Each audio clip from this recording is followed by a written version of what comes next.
everybody, and welcome to stage 3 of Giro d'Europa. We're coming to you today live from Tempelhof Airport in Berlin, and I'm joined by Riley Harvey. How you doing, Riley? I'm great, thanks, Mike. It's looking like it's going to be a great evening of racing again. Can't wait to watch it. Yeah, I think it's going to be a fast, frenzied, chaotic race. We're on the flat crit circuit. It's only 950 metres per lap. It's going to be a big field. So I can see there being a lot of carnage, lap riders being overtaken, people going early. So yeah, looking forward to it. It's going to be a tough one. So let's just recap the courses that we've had this week so far. Cap Mentor was stage 1. That seems like a long time ago. The Ronda yesterday, 17.8 kilometres. Some steep hills there, that 20% gradient at the Paterberg. Tempelhof Airport tonight then. The longest stage of the event, 23.9 kilometres, but also the flattest. Off to Pienza tomorrow and Dirty Riva on Friday. So Riley, I know you've been doing your recon rides, you've been around Tempelhof a few times. Give us an overview. Well, Tempelhof Airport, it was a commercial airport up until 2008 when it closed. One of the biggest in the area, and physically one of the biggest as well. It was listed as one of the 20 biggest airports in the world, one of the 20 biggest buildings, sorry. But it's not the building that we're interested in, it's the runways and the aprons that are outside the building. They've played host to the Formula E Championship and also the 8-bar Criterium, the biggest fixed gear race in Germany. The course, as you say, it's only 1 kilometre long, absolutely pan flat, zero elevation on this course, so the guys will be appreciating that after the elevation, the hills that they've had to encounter these last few races. But it is technical. There's 8 curves on this course and almost all of them will activate the auto braking and RGT, so there's going to be a heck of a lot of watching those power numbers for wasted effort, and there's going to be a lot of sprinting out of these corners. You're going to have to watch as those lead riders accelerate coming out of the corners to make sure that you stay on the wheels and get into that draft. It's going to be a series of hit efforts, really difficult to keep up with, and you've got to watch for that elastic being snapped at every point. Yeah, we saw some of that in the first 2 races of the day, the early morning slot and the midday slot. So we'll take you through those now. Stay together a lot more compared to those earlier races, the flatter terrain allowing groups to stay on the road. We saw Alistair McAlpine, Andrzej Kajewski, Martin Skudlarek again in this early slot, but it was Warren G, the SDW Wasps, who took the win just ahead of Estonian rider Radiator. And then in the midday slot, a large field. We are competing against the West London 13 race series, so a few riders opting to get into this midday slot.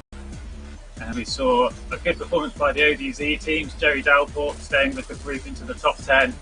But it was David Daly who went with over a kilometre to go, went early, tried to lead it out. He did really well. You can see him there, forcing those gaps. It was a fierce ride, but he got caught in the final corner, and Walter Clace and the Moon Riders team did a fantastic team effort, and Clace delivered on the line.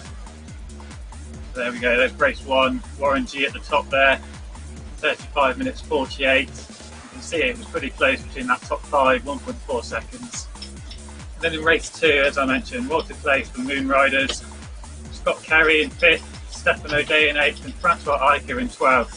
4 riders for the Moon Riders in the front pack.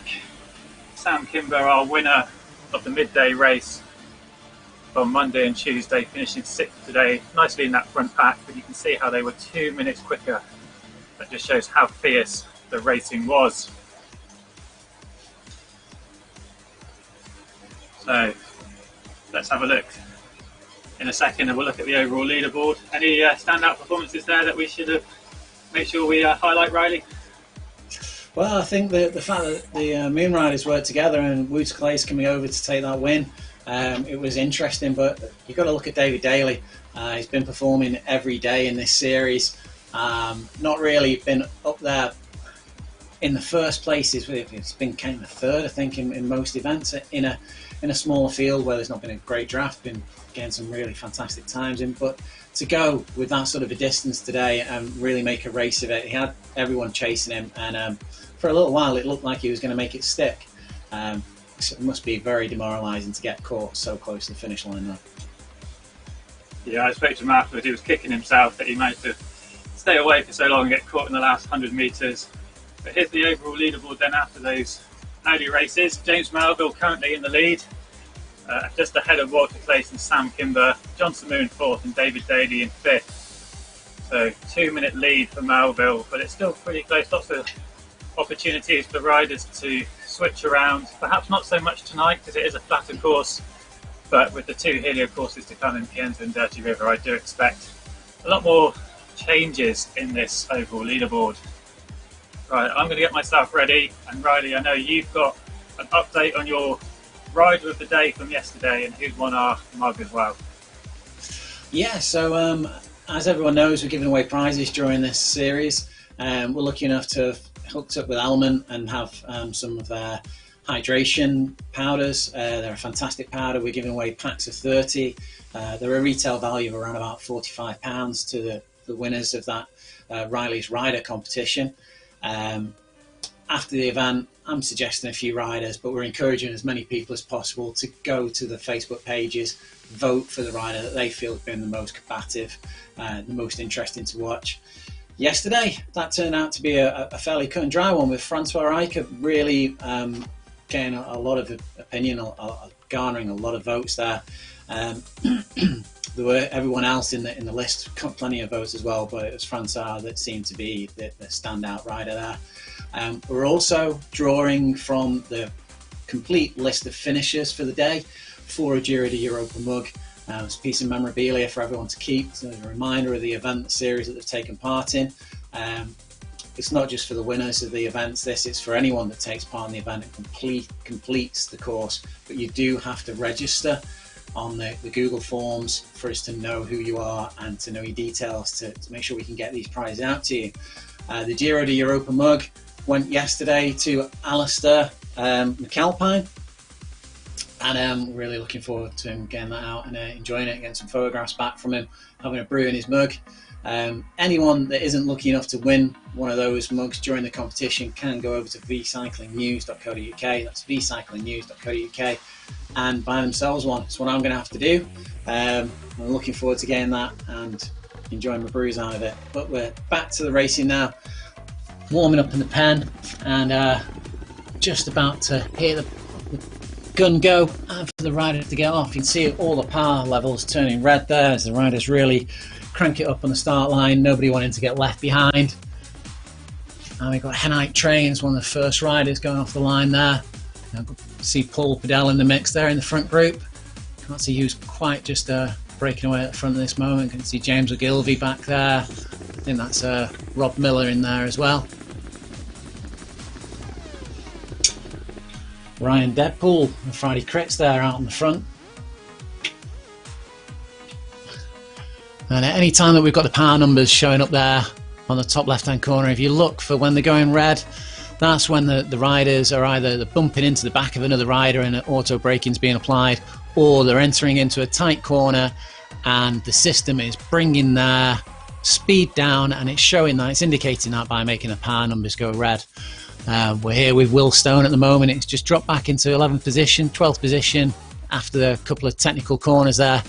Will's a fantastically strong rider, loves taking part in the Monday night TTs.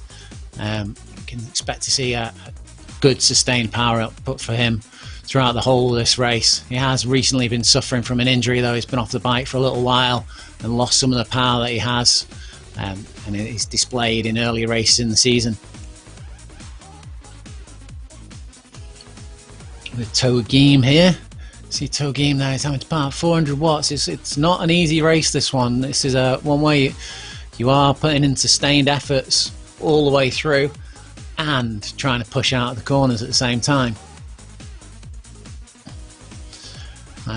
We mentioned that the Tempelhof airport were on the runways and the aprons that form part of the airport runways here, and if you keep your eyes open in the distance you will see the old aircraft tower, the control tower out in the scenery there.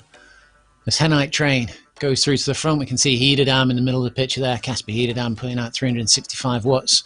Hederdam's been fantastic in this season so far. We'll have to see whether he can secure another win for himself tonight. To look through the pack and see, just about to mention Rasmus Feldball there. Rasmus has been at the front of the races as well with Hederdam. We had a little bit of a battle with James Melville last night. Wasn't clear last night. We did think that it was all sewn up for Hederdam, and then James Melville made a fantastic attack on the Paterberg. He dropped Rasmus Feldball, but he couldn't quite catch the Hederdam. Tom Gates there, another rider near the front. He's been taking part in this series from the beginning. Not a favourite fan of the elevation, Tom Gates, but he was hopeful that he'd perform a little bit better on this flatter course, and liking the flat terrain, the more criterium style racing a bit more than the hills. Togheim there at the front again. See, Nick Hugar there, another of the Danish riders coming to the front, and Tom Gates, just as I mentioned him, he's popped his head out into the wind there.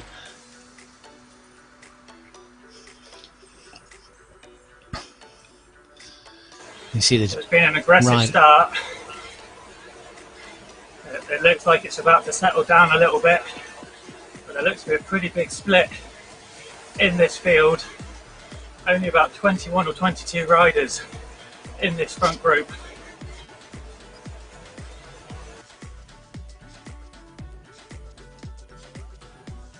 You can see them just there on the right hand side, passing behind. It really has blown early. Yeah, we've already passed some back markers there. Focusing on Angus Smith there, you see his power going up to nearly 600 watts there as he was making an effort, bringing himself towards the front of the pack. There's Nick Hall again taking the lead. This Henite Train comes through in second place. This is one of the softer corners on the course. Not too much braking involved there, not too much of the auto braking, but again you can see straight away there power numbers turning red as the system applies auto braking, and Rasmus Feldball putting an effort in on the front there and opening a small gap up on the group. A helicopter shot showing how sharp these corners are and just how much of a gap Rasmus Feldball's opened up there. We have still got a long way to go in this race. It's unlikely they'll be able to make this stick, but if a teammate or two come forward to him, bridge to him, and are able to share the work, they can get away.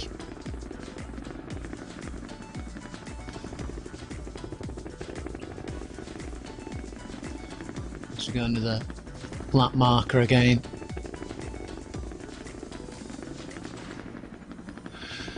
So I rode this course yesterday and I was averaging on my own around about 1 minute 45 for a lap, and I expect that these guys are going to be doing that in around about 1 minute and 30. We'll have to keep an eye on the times as they go through. Significantly faster than I. 1 minute 19. 1 minute 19 we're on. Yeah. Fantastic. It's very fast. And there's 22 in this front group.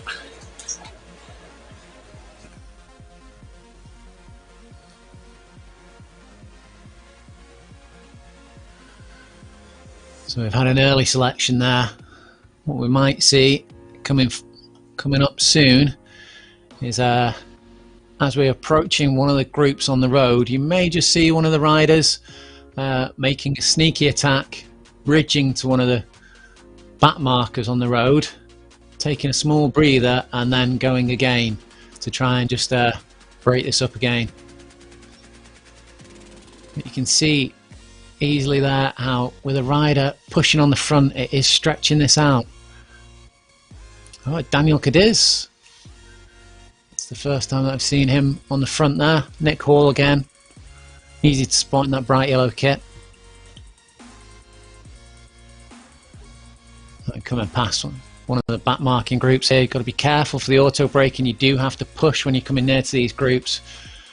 If you're not pushing hard enough, then the system may not realise may slot you into one of these back marker groups and think that you're trying to draft them. You have to push as you're going past these back markers to make it clear that you want to go through. You don't want to sit in the behind them. Yeah, that nearly happened to me just then. Tried to get back on the power and push through, make sure I didn't get drafted into one of those slower groups. Got safely through. Just trying to manage my effort.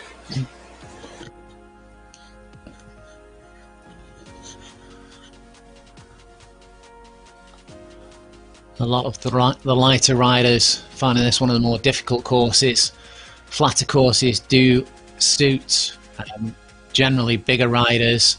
They're able to push out more watts per kilogram than more raw watts, sorry, than the lighter riders. The watts per kilogram metric more accurate whenever you're looking at hill courses. So when you're looking at a flat course like this, it is important to look at the raw watts and not the watts per kilogram whenever they're up on screen, to give you an idea of how much power is being produced.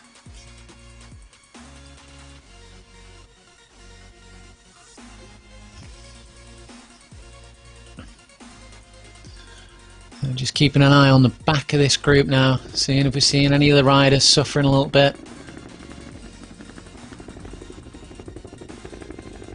Nicky Hugard back on the front there. And we're just seeing the remainder of the pack there going through. That's the big split in the peloton.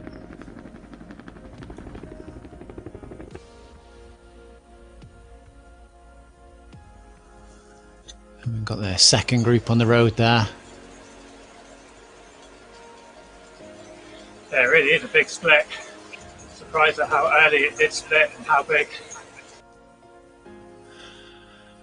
So Jason Flores of ODZ is saying, so what do we feel is the best way to approach the turn here? I'm not sure if he's referencing a particular turn or not. But generally, Jason, I think the opinion is if you've got a good quality trainer with a strong heavyweight flywheel, you can ease off slightly as you're going through the turns and then power straight back on afterwards. You can have a momentary break as you're going through the turns. As I mentioned in my run through, which was on Facebook, it is possible to try and sort of cajole your avatar to the inside line. I'm not skilled enough to do it myself, but I know of riders who can, with a subtly applied bursts of power, they can move their avatar from the outside to the inside of the track, and there is a big difference on hitting the inside of these corners. You do save a lot of time on these bigger packs. When you're pushed out wide on the corners, you can really lose a lot of time getting shoved out wide, and it can force you off the back of the pack very easily.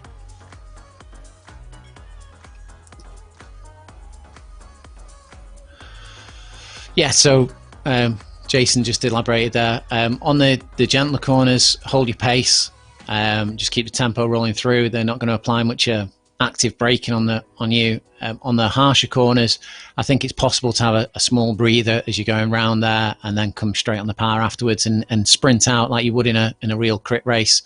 Just ease off the power slightly, and as soon as you've come around the corner, hammer it and try and create a break. So we're still lapping at 1 minute 20. We're a third of the way through this race now, but the pace is not dropping at all. It's still on fire.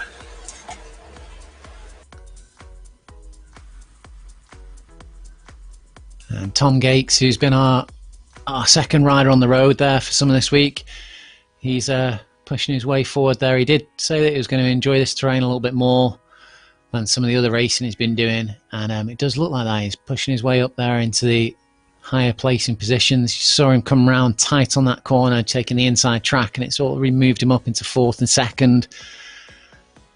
Daniel Kadir's there in the little 500 kit, hitting the front line. And just a drop back in the second pack on the road here. You can see it is a big group there. Got Gallo on the front. I can see John, by the way, who was commenting on Facebook earlier on that he wasn't looking forward to this race.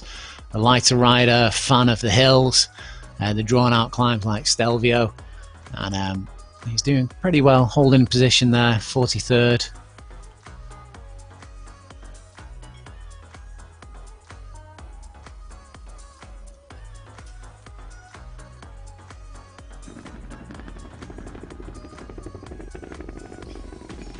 Rasmus Feldball once again taking the front there, taking a push, getting a tight corner on that hairpin and coming through, a little bit of clearance.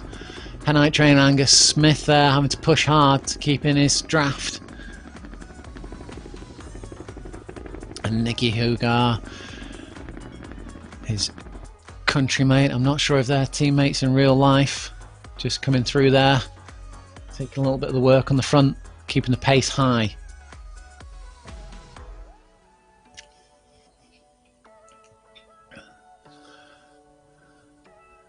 Angus Smith, I think, dropping into Tom Gates' wheel there. He's eased up slightly on the par. Going into this corner. It's Rasmus Feldball again on the front.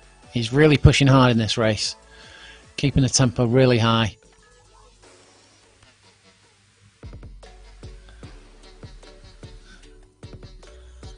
We just come through under the start-finish gate again. Rasmus Feldball, 400 watts there.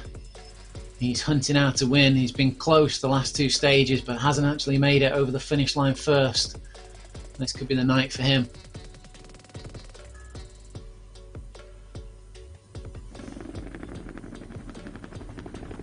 You see he's opened up a little bit of a gap on the group in there. As he comes past back marker there, Richter.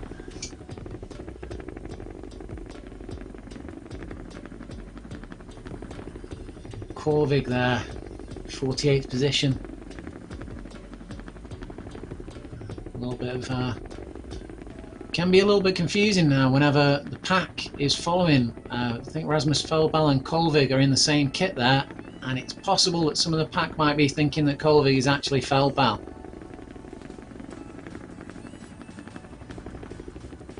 As the front of the pack absorb Colvig, Feldball has opened up a lead of 17 metres here.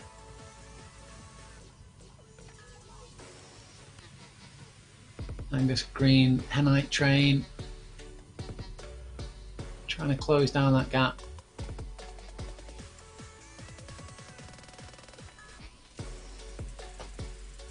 Feldball, he's up there, 260 watts, 400 watt efforts.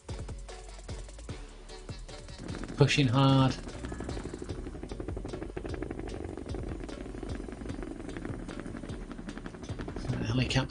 Helicopter cam view there, giving you a good idea of where the gapping is. Just gives you an idea of how technical this course is as well.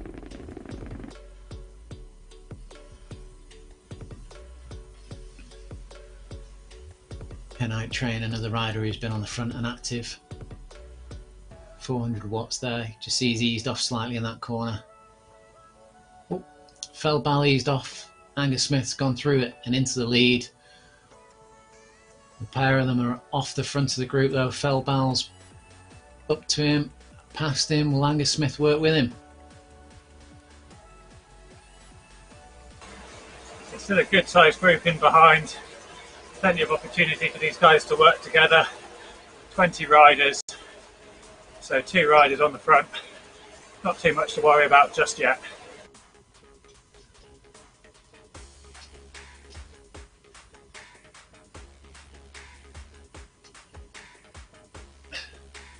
I just saw Tammy Brimmer's avatar in the course there.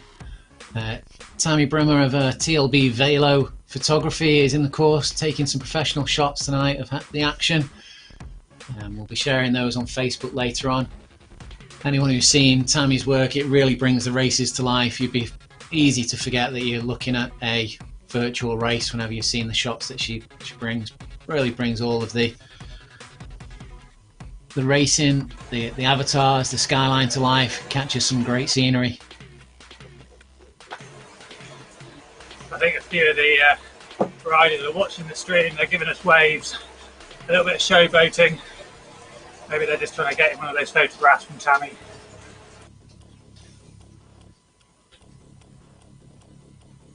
Tom pushing off the front here.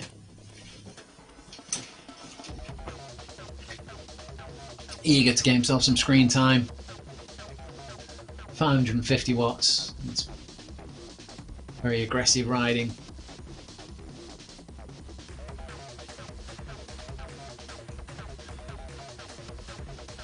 That's the main pack coming through. Very dramatic shot as they shoot over the camera there. So it's still looking to have around about 20, 21 riders in this front group.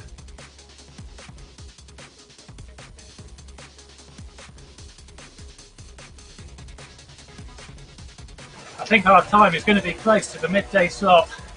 We're on about 33 to 34 minutes at the moment. 33 minutes 30 seconds was that lunchtime slot time, so we could see quite a bit of jumping around in that GC.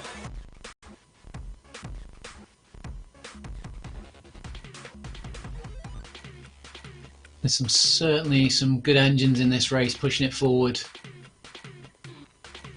I'm not seeing Hederdam on the front for a little while though.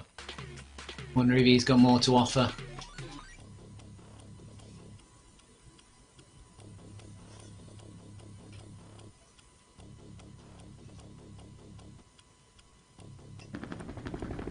I can see Rockwell in the pack. 5-day event. So you might just be feeling those efforts from the first 2 days. Maybe just keeping an eye on the next 2 days. I can see Rockwell in the pack, Mike. He was one of the winners earlier on in the week, wasn't he? One of the earlier sessions. Yeah, that's right. Monday and Tuesday he was in the early time slots. He's here in the evening time slot today, riding for no pins R3R.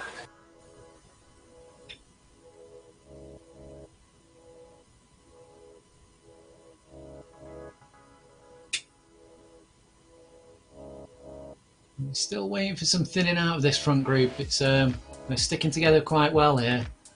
Christophe Contant there.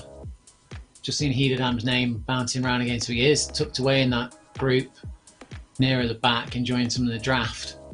As Feldbal once again hits the front and breaks the elastic. The front of the group there is not gaining any draft off Feldbal. He's clear by around about 10 meters already. 470 watts there.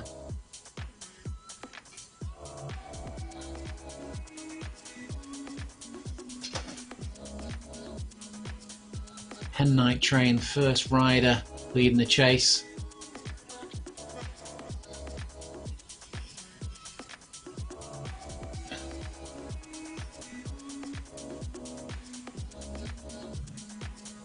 It's a big group that's further back on there.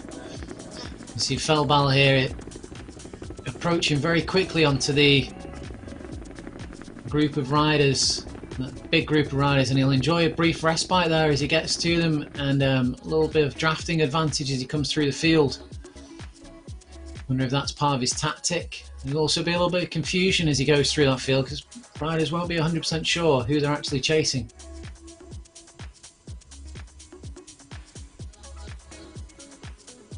See Angus Smith coming up hard now.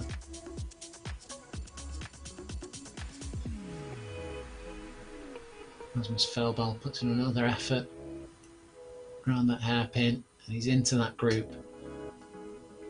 He eases slightly. See Rasmus Feldbal, power bar's gone down into the yellow there as he's waiting for the rest of the riders to really put in the chase. Gone around that corner nice and tight on the apex, and he's pushed on again off the front of this group, and he's opened up a gap of 22 meters now to the chasing Angus Smith, as Angus Smith is dealing with some of the back markers.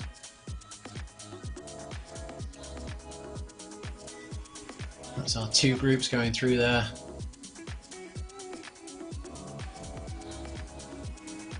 Let's see the Angus Smith, Toe Green, Hen Night Train. They've gradually caught up with Rasmus Feldbal as Daniel Cadiz has taken the lead of the race. 8.3 kilometers still to go. That was tough. Had to really push through that pack to avoid getting caught up.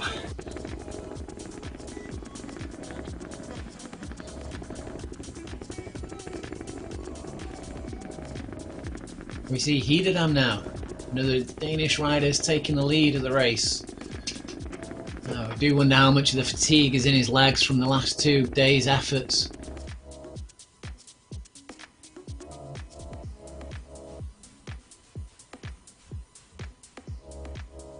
So I was talking to one of his teammates the other day, and they have said that he is in the form of his life, absolutely flying at the moment, and it can be seen as he's taking these races by the scruff of the neck. You see how much Mike's enjoying the race there now. Hi there guys, I'm up towards the front, I'm in a decent position, 2/3 of the race done, just about holding on now towards the finish. When it starts to get spicy and we see these attacks, such as Hederdam putting in now.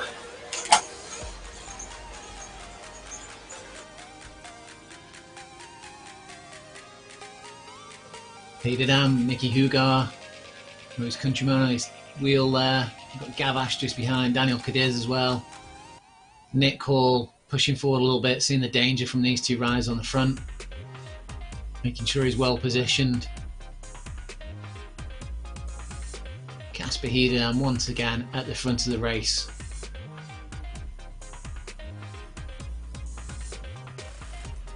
It's, when you've got the legs to control the race from the front, that's some going.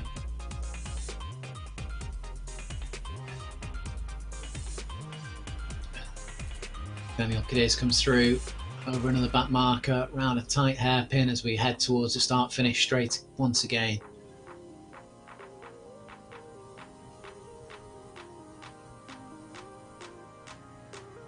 And we have 6.7 kilometres of this race left to go.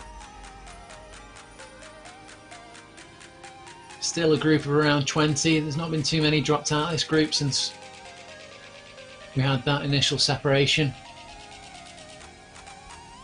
I think we're going to start seeing the lap times come down even further as they really turn the screw and try and thin this out a bit more. Yeah, it's got a bit tricky as we've passed groups. Lap riders have jumped in, so our group has swelled a little bit bigger than the 20 riders in the front group. It is a tactic that happens on indoor racing. It does make it a little bit more challenging, making sure you're picking the right wheel. Yeah, people trying to limit the losses on the event. They'll see the lead group come round, they'll jump in there and try and enjoy the draft of some of the faster riders on these events so that they're not losing too much time on the overall GC. I'm seeing Joris Sheppers, that name there, he's in 8th position. And Daniel Cadiz, Rob Miller, Angus Smith, all at the front of this race now.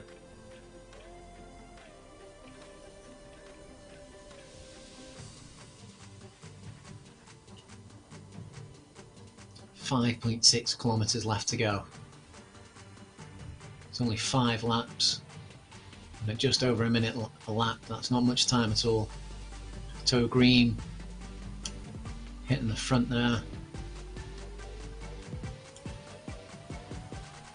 Spanish rider.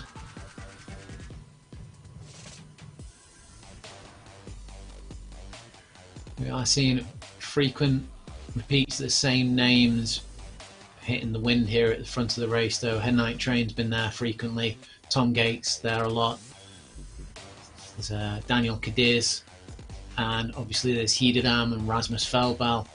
And you are wondering to yourself whether these riders are doing too much on the front, trying to control this race and force the pace, and some of these riders just sitting in behind them are enjoying the draft. And that's Mike Lister coming up into 3rd position there. Around the corner, Tom Gates leading it out, going to the start-finish line again. Just moving myself forward, keeping an eye on the pack. Don't want to be too far back in case there's a move that goes. Yeah, as we were saying on the run-in, David Daly, he went with around about 2 laps to go. well, a little bit over a lap I think it was, and he nearly made it stick towards the finish. He was only overhauled on the last corner.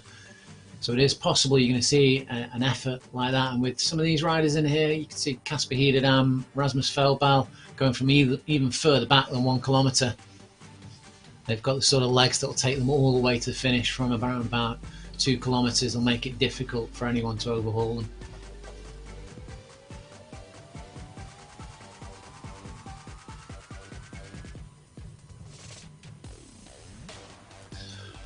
And that's our course. It's in at Tempelhof Airport.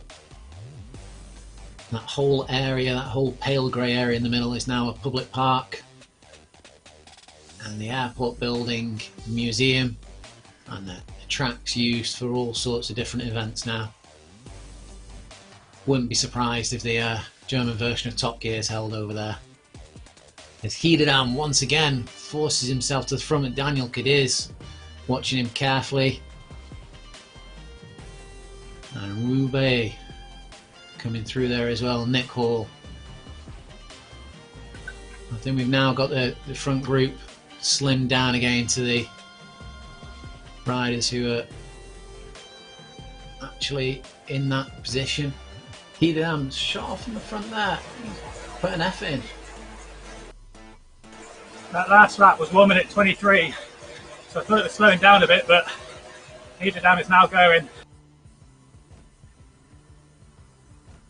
3.4 kilometres out. Now this is going to be a long way for any rider to take it, but we have seen Hiederdam put in some fantastic efforts on the races so far. He's just run off the front and demoralised the entire pack. I wonder whether he's using this as a little bit of a tactic tonight to draw out some of the riders and make them do the work, going a little bit earlier than he perhaps would do to get these riders rushing to catch him, easing off, enjoying their draft, and then going again. Mike Garwood in the pack there. Sorry, Marcus Garwood.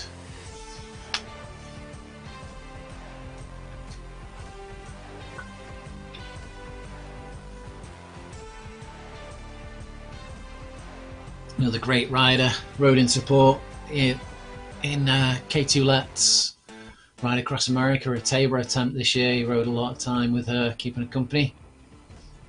So we go back to the front of the race. Angus Smith taking a little bit of a punt off the front here. He's not opening up much of a gap. I think that was just a bit of luck positioning and perhaps enjoying a bit of a slingshot off the draft.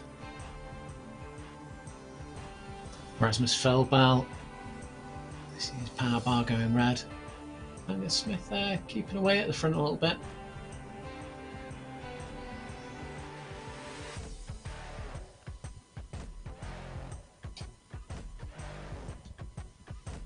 You can judge on the avatar whenever the legs stop pedalling if they've got a cadence sensor on the turbo trainer. It is fairly accurate as to when the riders are pushing and when they're not.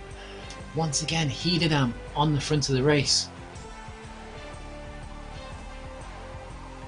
Casper Hiederdam, I think that's Daniel Cadiz following his wheel. I think that the pack have learnt from the last couple of days that Hiederdam is not a rider to be let off the front. You can't give him any space. Toe Green coming through there. I've not seen Tom Gates on the front for a little while. I wonder if he's just enjoying a little bit of a break in the draft, saving his legs for a big sprint towards the end.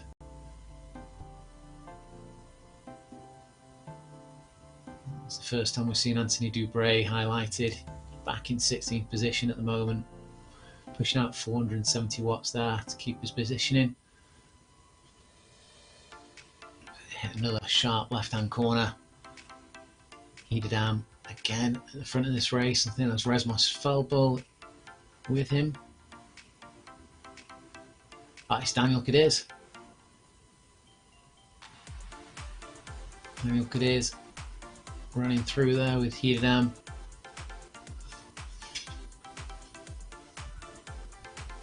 Rasmus Feldbal just back in third wheel.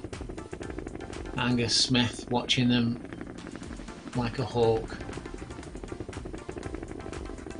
And we are beginning to see that as we go around each of these corners that the pack is stringing out a little bit more each time. I don't think it's too long before we start losing a few more riders off the back of this pack. That being said, there is only 900 metres of the race left to go, so we are expecting it to light up at any moment now. Toe Green taking the front. Daniel Cadiz running through. Only takes a nice line in the corner here for one of the riders to slingshot forwards. Hidadam back on the front of this race. Cadiz through into first. 550 metres left of this race. Hidadam second wheel with Felbal. Will this be Felbal's first win in the series? He's been close. He's throwing all his cards on the table. He's overtaken Cadiz there. Felbal has gone sprinting. He is firing the power down. Up at 740 watts there. Will the group be able to reel him back in? He's only got 160 metres left to go. It's not looking likely. Mike Lister into the last corner, putting all his effort in. Mike Lister coming up fast. See Toe Green there coming through. Felbal takes it. Felbal, Toe Green, Angus Smith and Mike Lister. Tom Gates coming through in 5th position. Fantastic racing, very closely bunched at the end there. Riders paced that very well to take it all the way to the end. Hidadam back in 7th position there, but he won't have lost any time at all with that finish. Very respectable, as will Rockwell, Nick Hall there. A little bit back further down the course here, we're back in 49th position with Dan. You can see ahead of him there's Lee Marshall in 30th. I think we must have had some lapping already there between these groupings. We've got Robin Sanderson, 31st position, Alsop.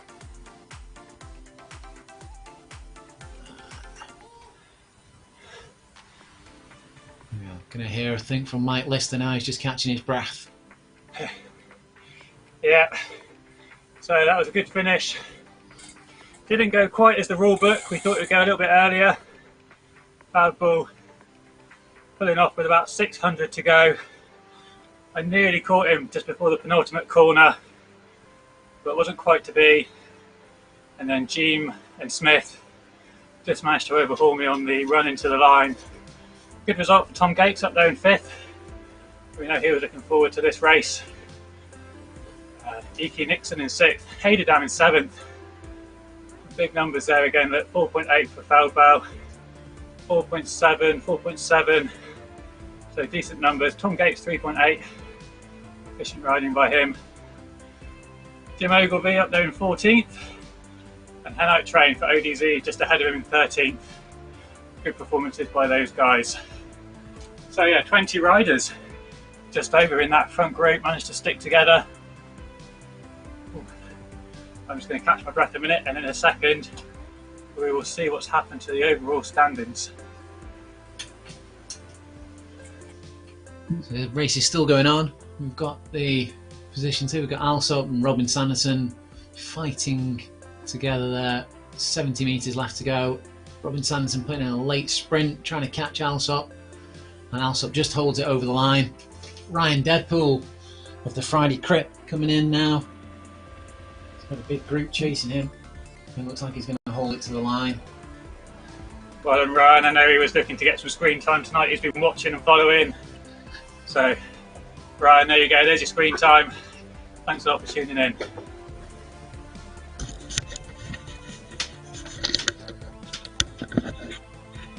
A couple of riders probably now a little bit annoyed that I've been talking over their finishes, haven't they? But I'll let you get on with the reading through the finishes. Oh, we're back in 44th position with Hayes now. He's just coming up on the finish. 240 metres left to go. Fantastic finishing times from all these riders. They've all managed to finish the course faster than I did. I'm sure there'll be some PBs set down today. That's really interesting that it's, to say, it's so close between this race, this time slot, and the early time slot. So we thought that it was going to be this time slot that was going to be the fastest, but it was very close. 33 minutes 31 seconds was the midday slot. 33 minutes 24 seconds for this evening's winner. So very close there. I'm sure those riders that normally ride the evening slot but went for the midday one might feel justified in their decision now. Though I think some of them are riding as we broadcast in the West London race. So a little bit of extra effort for those guys, and if they're continuing on the series tomorrow and Friday, will it be an extra effort too many? There's Otalo, Koala, Kovig and Dam come through there. Equi's coming through as well.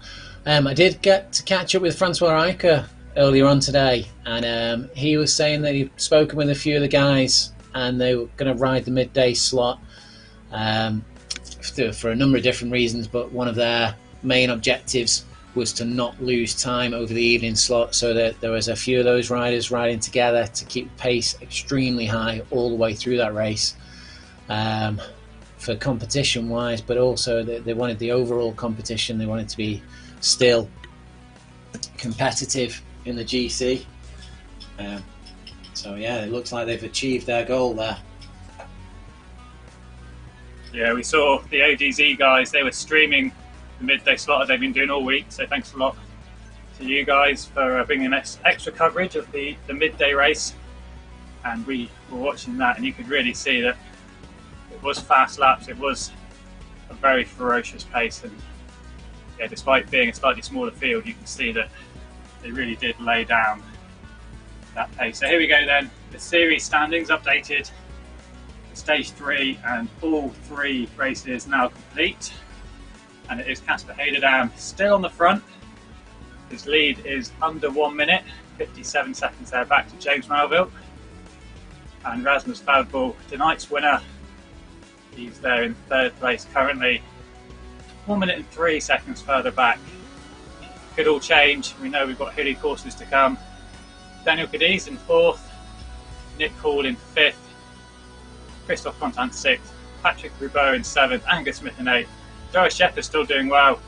He limited any losses this evening in that quick race. We knew that wasn't his favourite course. He managed to finish in that front pack. And Walter Place there, our lunchtime winner, in 10th place.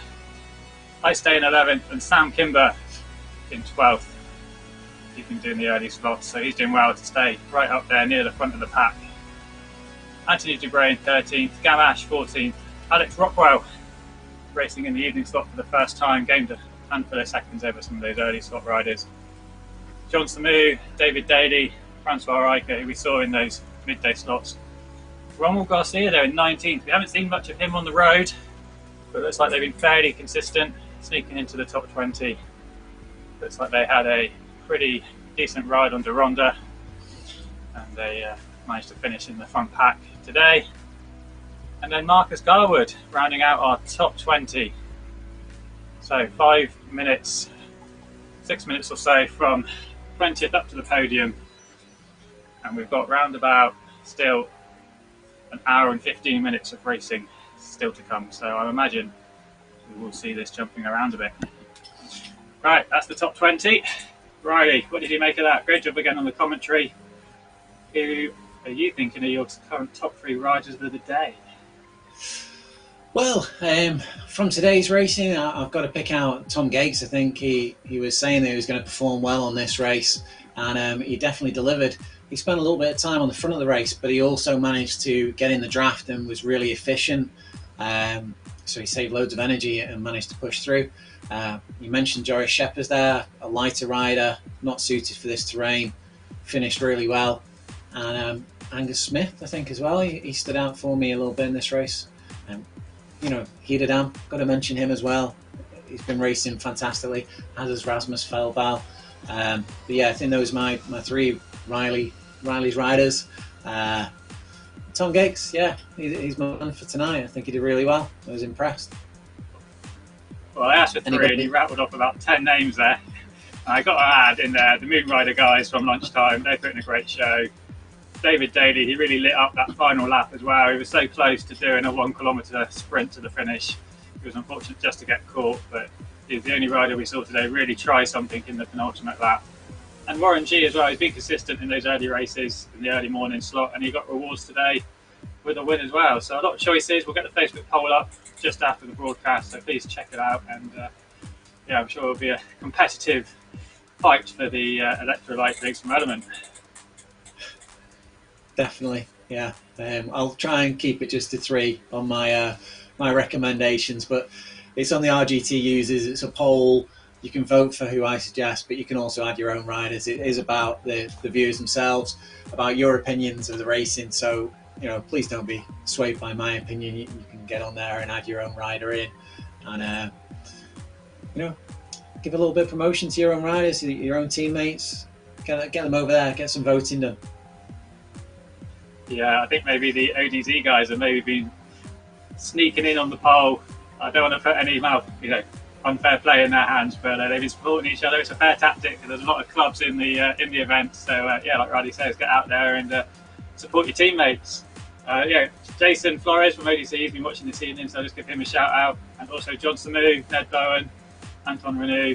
Thanks for watching, guys. We do appreciate it, and please give us a like or a subscribe on Facebook and YouTube. That's really appreciated.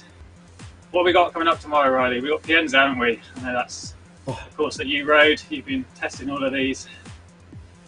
Yeah, Pienza, it's a beautiful course. I've been riding all the courses as a sportive, ahead of the professional riders.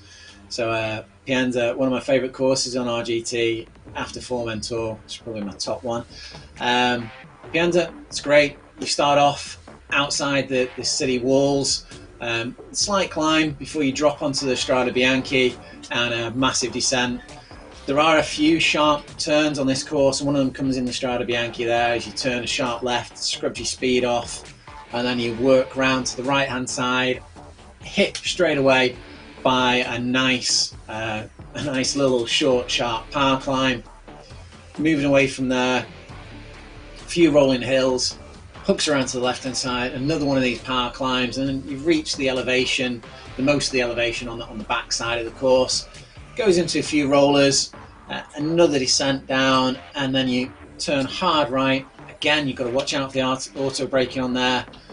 Entering into the Strada Bianchi, a little bit more of the Strada Bianchi there, and you go through onto a final hard right bend, back onto the tarmac, and then you begin the climb that's really going to be the one climb, I think, that separates the main part of the pack, which is the wall climb. Nice long climb, gives everybody a bit of time to get into the tempo, really push it up there, climbing back towards the village, the town, back up to the walls before you run round and do it all again. Course with a few short power climbs and some rolling terrain. It's really nice. You got to spend a little bit of time looking around you and seeing how nice this countryside is. Well, you can enjoy the scenery. I think the riders are going to be in another pain train. We'll be bringing you a Riley's Recon ride. That'll be up on Facebook early tomorrow morning, so you can watch in ultra fast pace, one lap of the course with Riley giving us a little description, a little bit of history on Pienza as well. And then on Friday we'll be bringing you Dirty Reaver for the final race. I'm going to try and get some recovery. Got my Element electrolyte drink. We're having a little protein shake in a moment. And in honour of Pienza tomorrow, I'm having pizza for my supper. So I'm not sure it's the most healthy option, but I think I've earned it. I've burnt a few calories this evening, so I'm going to treat myself. Thanks a lot everyone for watching. I'll leave it up to Riley to round up, and I'll see you all again tomorrow. Good night, and thanks for tuning in. Well, it's been great as always to have you on board, watching the racing with us. It's been an interesting, short, sharp race tonight. Very technical for the riders. Like I said before, we're going to be having the riders poll up on RGT users Facebook. If you can head over there and get your votes in, vote for one of the riders that I suggest, or add your own suggestion to, that would be great. If you're on the Facebook stream, if you can like the page and follow, that'd be great. If you're on YouTube, if you can subscribe and hit the notifications, and you give the video a like. Helps us all. it gives us a little bit more enthusiasm to do more streams. Prizes up for grabs are the Element hydration powders, which are a fantastic product. They're keto friendly, paleo friendly, really clean, no sugars. But we're also having the Giro de Europa mug, which is available. It's going to be selected from a random member of someone who's completed the course today. So you have to complete the course to be in with a chance of winning the Giro de Europa mug, which is a little piece of memorabilia for anyone to take away with them. If you've raced, if you've been watching, if you want to get your hands on one of these mugs, head over to vcyclingnews.co.uk and you can buy one for yourself. They're not too expensive, and we're running offers in the shop all through this week. If you're not too interested in the mug, there's a few other bits of memorabilia. You can get yourself a t-shirt, hoodie, all sorts of stuff over there in the shop. That's enough of the sales pitch. We're looking forward to great racing. Pienza's a beautiful course. Get on there, watch it. Oh, one final thing, can't forget to mention, Tammy's photographs. You've got to have a look at them on Facebook.